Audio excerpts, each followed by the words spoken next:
Yeah. uLondi ngizoqala nje ukuthi ngiyamazi ngisebenzile naye and konke lokho akushoyo into engathi ama-fact.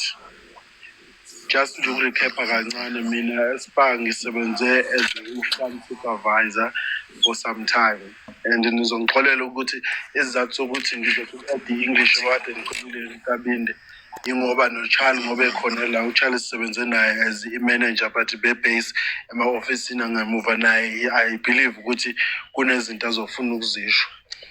Well le mkhuba esizwa manje angifuni ukuqamba amanga bafowethu into esiyaziyo ebiyenzeka siyibona but the fact is lo muntu noma lo menzi walobububi mhlambe sekufika isikhathi sokuthi arevilwe noma kwazeke kahle kahle ukuthi wenzani because bekwenzeka phambi kwamehlo ethu usithule.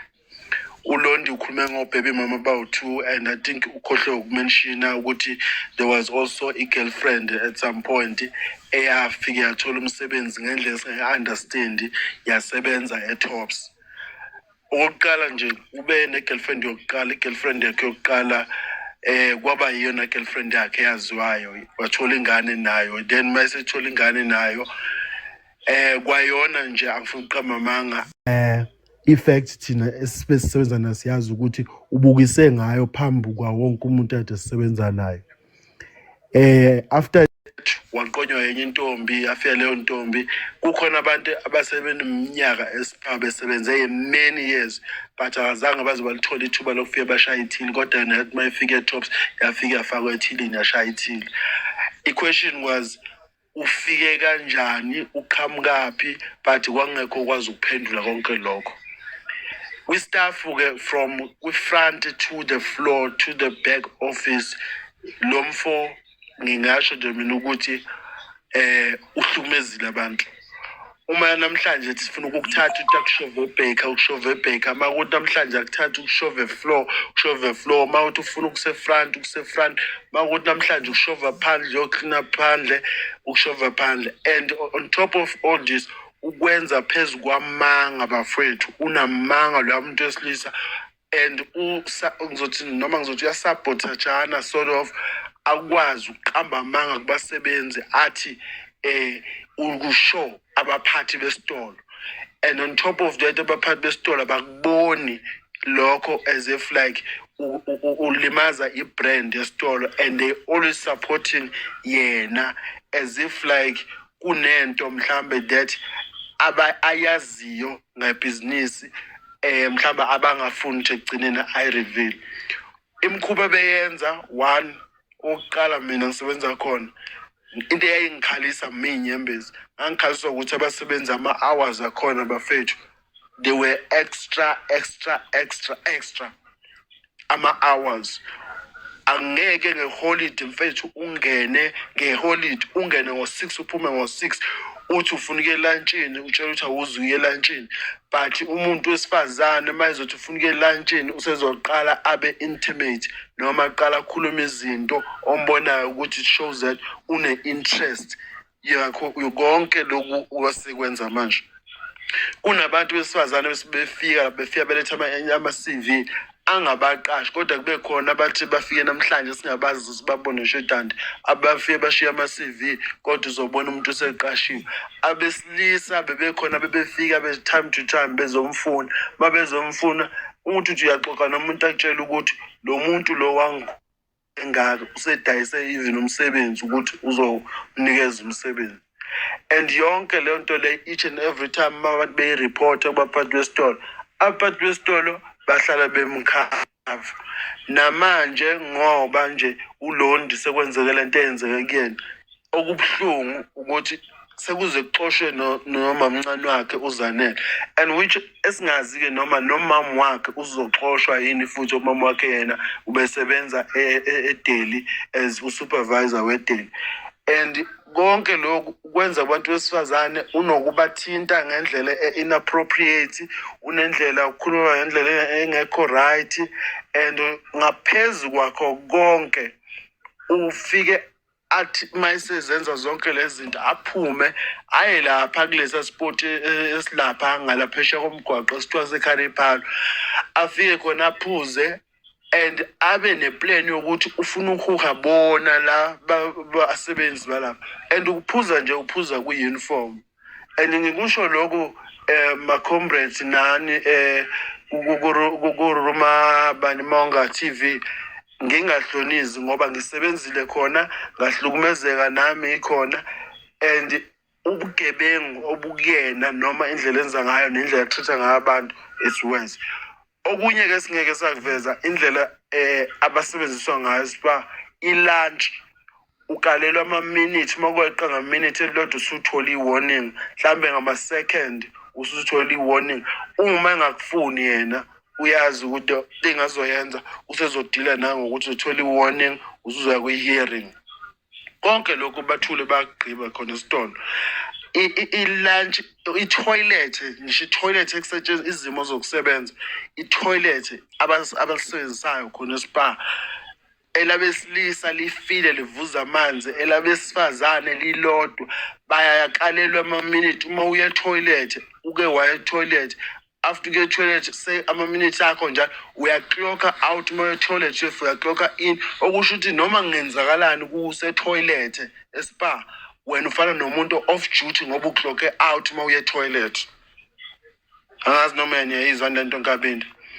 So indlela ababatreatha ngayo ebuhlungu and indlela abathethisa ngayo and lento uyenze kakhulu kwabesifazane uma owesifazane engafuni ukuthi abe nalobudlelwane naye into abeyenza usezoba nenkinga naye will like have also like sort of like a beef with that person and lento uyenze now and again and abanikazi besitolo naba ngiyabablame ukuthi bamprotecte over right now.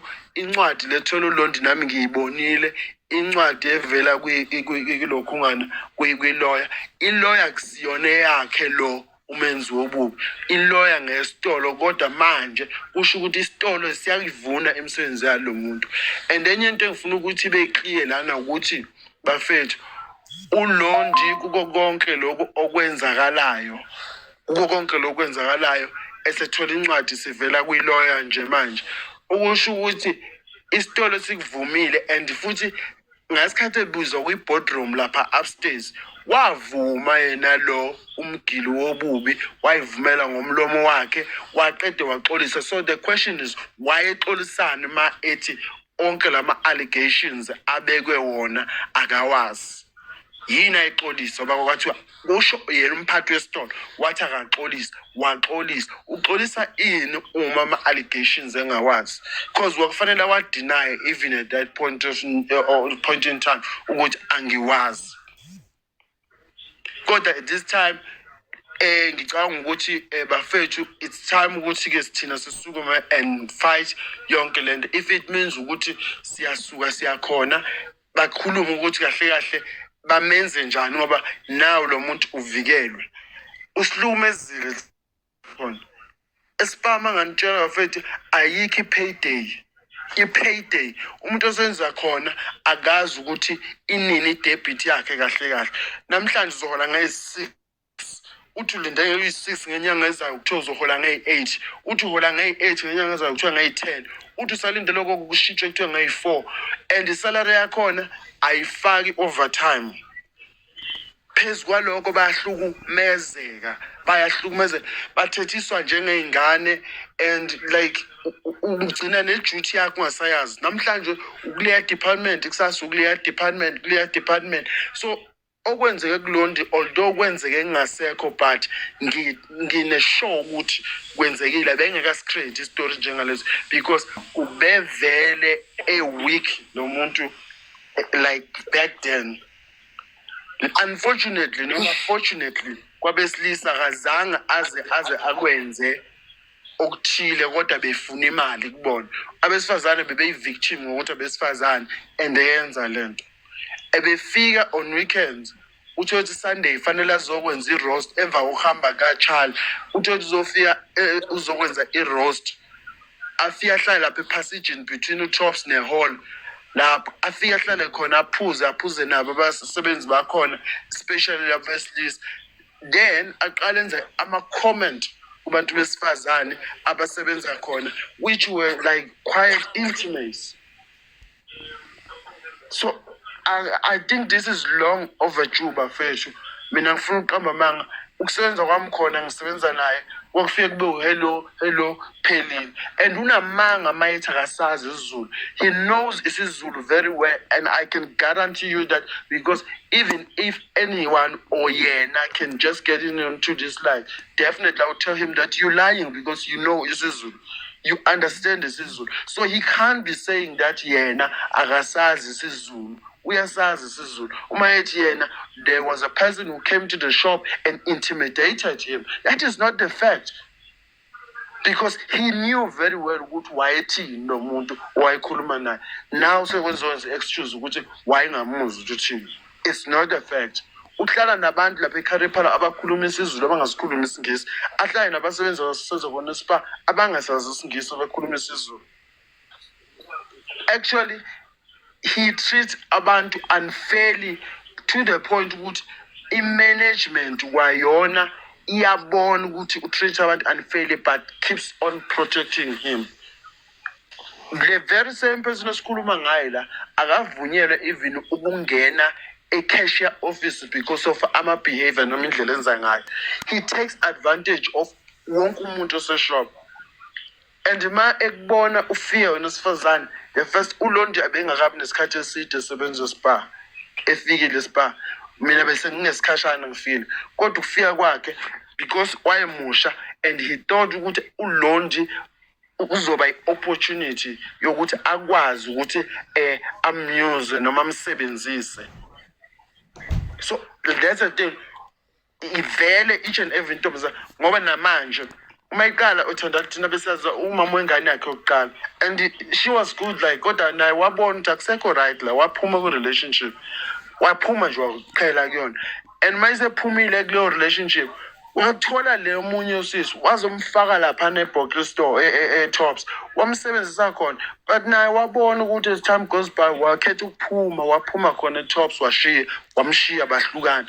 Kwazoba this other lady ke manje afike naye futhi ungakapheli even 2-3 months wamfaka ethilini.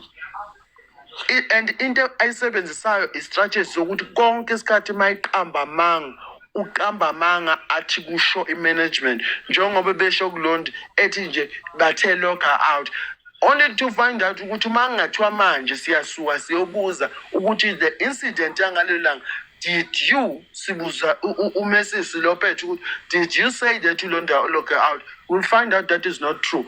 And lokho ukwenza even in the whole business, akanqeni ukufuna imali, to ask money from a cashier office to instructor uMrs noma umnikazi wesitolo. Akanqeni ukuthatha imoto yakhe, imoto yomsebenzi alayisha ngayo whosoever funa ukumlayisha or whatever funa ukukulayisha, amthathe aye wherever. At some point uyabona phathi hlala khona Sembube, mina bengimakhelwane wakhe emafletini eJukhot, and leyo nto beyenza ukuthi eze azozofika khona ngemonto yomsebenzi. Is taking advantage of athothi uzohambisa ingane zakhe noma whosoever uyolanda intombi yakhe ngayo imoto yomsebenzi. So nalento ayenze kuLondi, it's a fact, kwenzekile noma ngakuphika athina, it's his like weakness. He is a what I would say a weak person, a manipulator.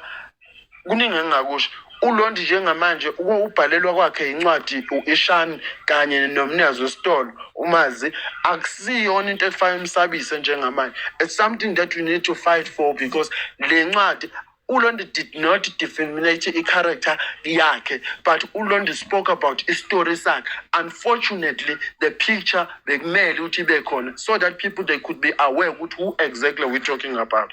Because most of the time people be confused ngokuthi bekhona uShali umlungu bese zoba uShona.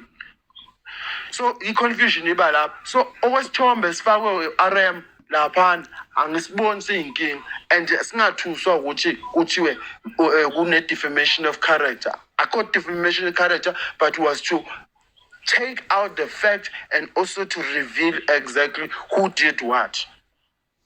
Angazi noma ngizwakala bafethu Kodwa nje I would say bafethu, out of wonke abantu abala, let's fully support Lon. I've been there, I know the situation. Bafethu, there were days la ngangikhala khona inyembezi zehle ngihambe ngendlini ngingafisi ukuvuka ngakusasa ngemsebenzini but ngingena choice.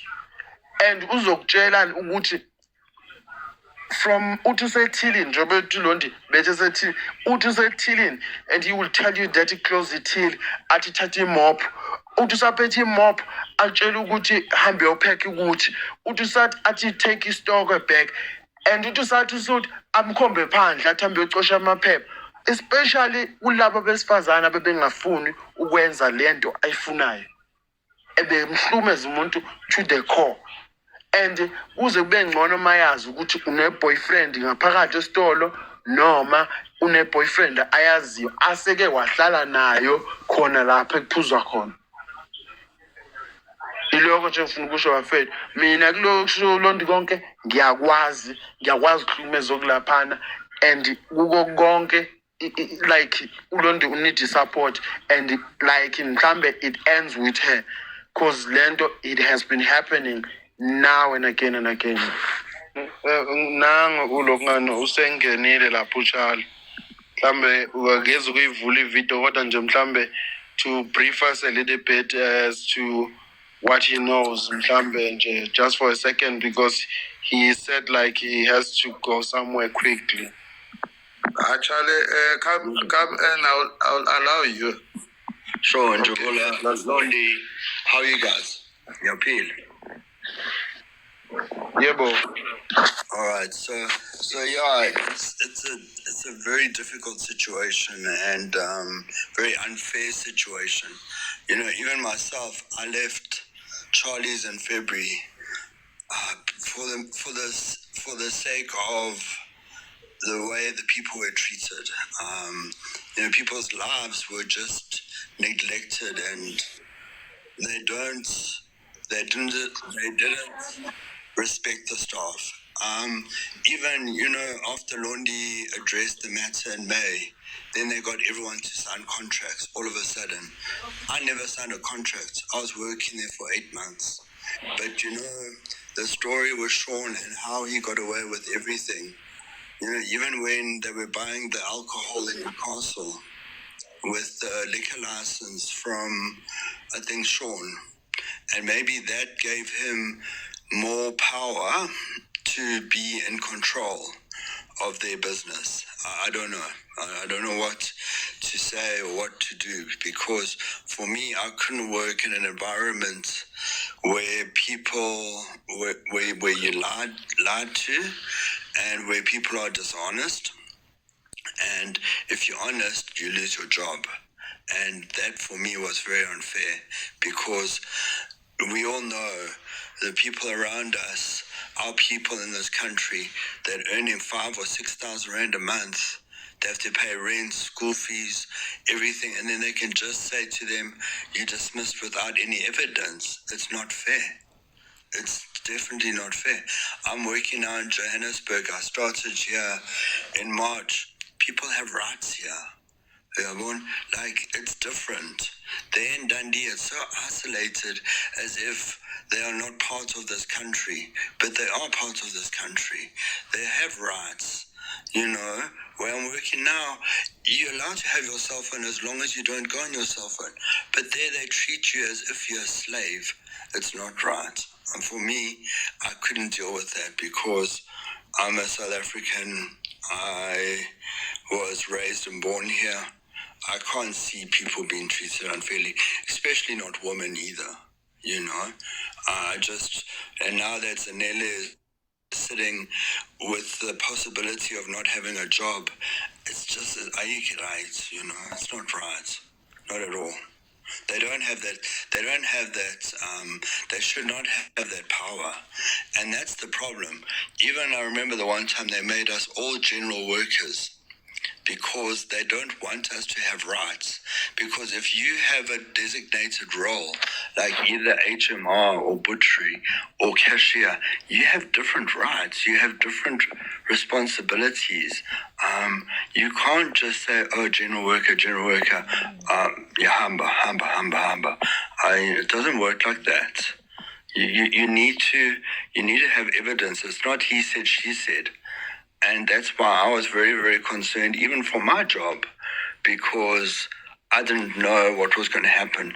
Some days they pay you the 4th, some days they pay you the 9th, and some days they gave me 3 warnings in one day for the same thing. I was like, I'm not going to stay at this place. Let me go to Johannesburg. And it was a good move to make, but I wish Dundee can also up their game with the labor law and protect their people, not just letting the people be treated like, like they're nothing, because they are something. They have children, they have mothers, they have grandmothers. They need the respect and dignity.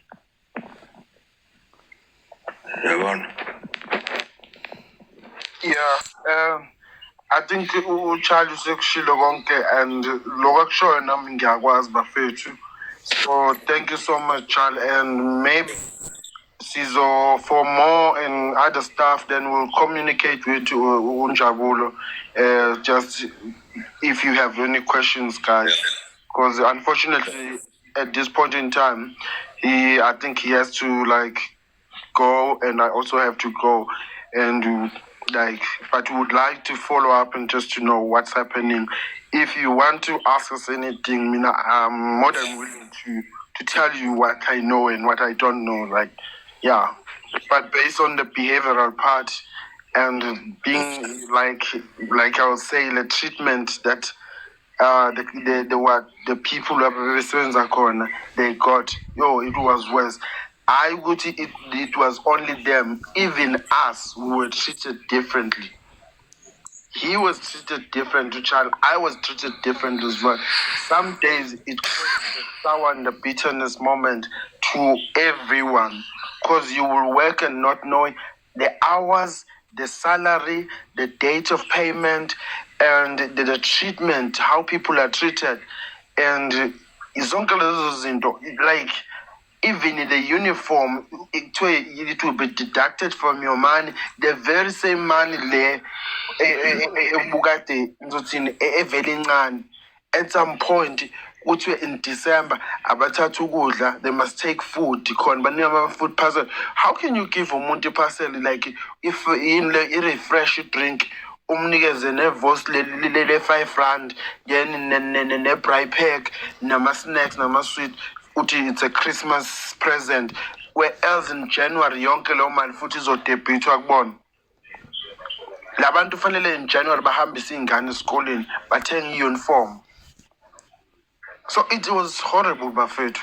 And ngiyajabula manje ingenelela, and mina njengami nje angisabi ngithi ayiye phambili bafethu, because I am definitely sure ukuthi khona futhi abanye abakhona la, some of the people abasenza khona who knows me, but they know ukuthi I'm telling the truth. Nangiba defender ngikhalela ukuthi abaye lunchini ibe buhlungu inhliziyo yami, and at some point ngase ngikwazi ukuthi ngizoba divide kanje and bese besho ukuthi we enjoy ukusebenza nawe, because it seems like uyakwazi understand umuntu kanjani. So yeah, iloko nje Nkabinde, now RM, now African, now Londi siyaxhumana kakhulu, siyaxhumana noZanele nomama wakhe, kodwa udaba maliqhubeka bafethu, you'll keep us updated. Yeah, kanjalo.